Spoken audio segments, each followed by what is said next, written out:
In this video, we're going to walk through how to create a JSON file and then how to parse that JSON file in JavaScript. So JSON is important because it integrates really well with JavaScript, and because it is a superset of JavaScript, so anything written in JSON is valid JavaScript, which is beneficial because JavaScript is used on many front end and back end applications across the web. And then on top of that, almost every major language has some type of library or built-in functionality to parse JSON strings into objects or classes in that language, making it easier to work with. So here you can see that I've created just a simple JSON file. You can see the entire file is stored inside of square brackets, which is the proper syntax for creating arrays. Inside of here we have 3 different objects that are stored inside of curly brackets, which is the proper syntax for objects.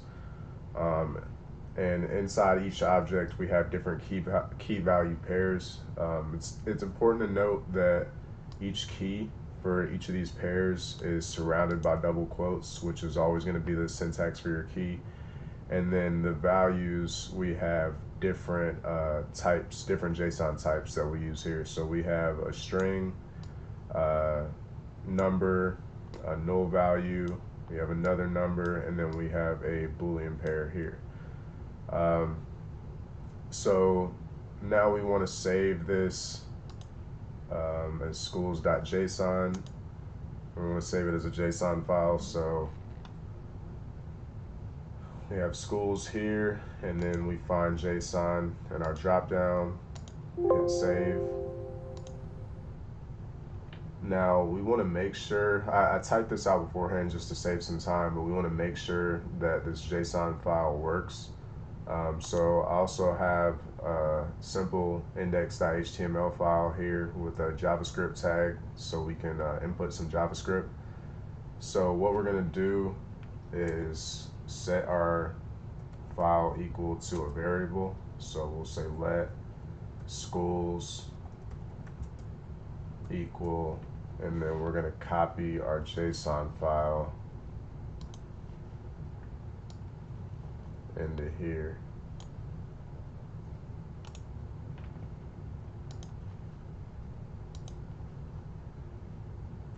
So copy that. Now our JSON file is there. Now we're going to want to make sure this works. So we're going to open up our console and log our schools variable into here. So we're going to go down here, console.log, and then we're going to hit schools.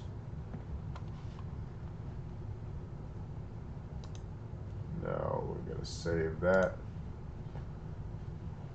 and find that in our folder.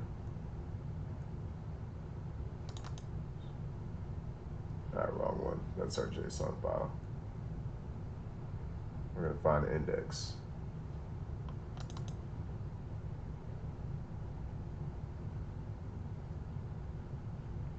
So there's our index file. Let's open our code back up. So you can see we saved that as index. Save it again just in case.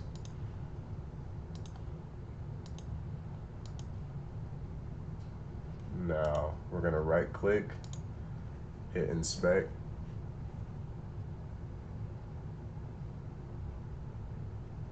Now we're going to go to our console, and you can see all of our log data here, and you can see it's numbered them off from 0 to 2. So most of the time though, when you're dealing with JSON, you're going to get it back as a string and not as an actual JavaScript object. So to emulate that, we're going to surround the entire JSON array by backticks, so it's an actual string. So we're going to go here and give it a backtick, and then go here and give it another backtick, save it, hit refresh, and now you can see the whole object is turned into a string. So since this is it's a string and not an actual object, we can't actually use this object inside of JavaScript anymore. So in order to convert this JSON string into a JavaScript object, we're going to use what's called JSON.parse, and this will take that string and convert it into a JavaScript object. So we'll go here. We're going to enter JSON.parse.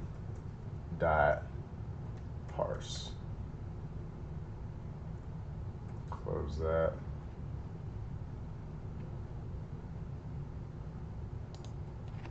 Another parentheses. So save. And you can see now it's converted it from a string back to objects again. And now from here we can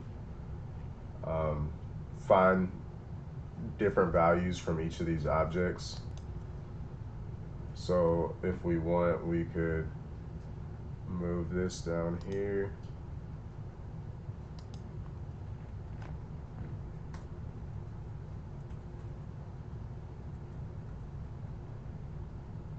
And then put a bracket,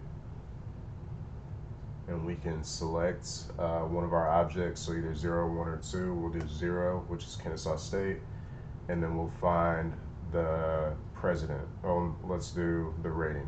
So we'll do 0.rating, and then we'll save it.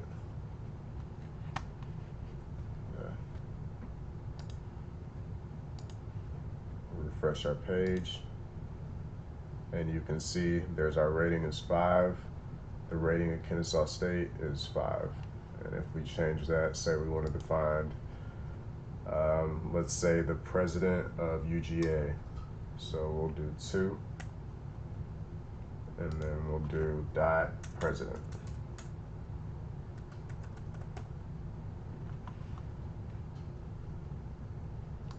Save that. And there's our president, Stephen. So yeah, that's how you create a JSON file and then parse it into JavaScript.